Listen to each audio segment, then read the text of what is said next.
আসসালামু আলাইকুম এভরিওয়ান, কেমন আছেন সবাই? আলহামদুলিল্লাহ আমি ভালো আছি। আজকে নতুন একটি ভিডিও নিয়ে আসলাম। আজ একটি মসজিদ আপনাদেরকে দেখাবো। এই মসজিদটি আপনারা অনেকেই দেখেছেন এবং এর নামও শুনেছেন। মসজিদটি আমার বাসার কাছে, তাই ভাবলাম এই মসজিদটাকে আপনাদের সাথে শেয়ার করি। মসজিদটির নাম বাইতুর রৌফ জামে মসজিদ। এই মসজিদটিকে এলাকায় সবাই লাল মসজিদ নামে চিনে। এই মসজিদটি তৈরি করা হয়েছে সম্পূর্ণ ব্রিকের এবং এর 8টি কলাম।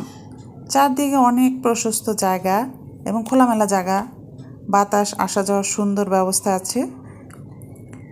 এই মসজিদে কোনো জানালা নেই। মসজিদ উপরের ছাদে দেখা যায় ওই যে ছোট ছোট ফাঁকা রাখা হয়েছে যাতে দিনের আলো মসজিদে ঢুকতে পারে।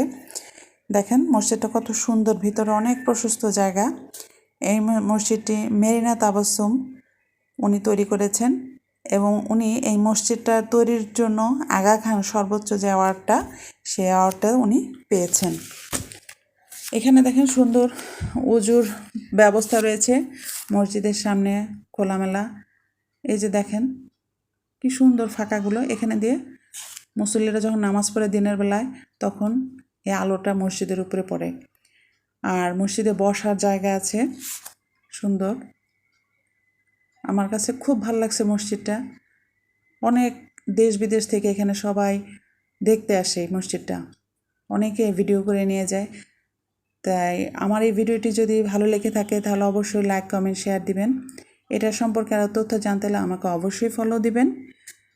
আজকের মতো এখানে বাই বাই।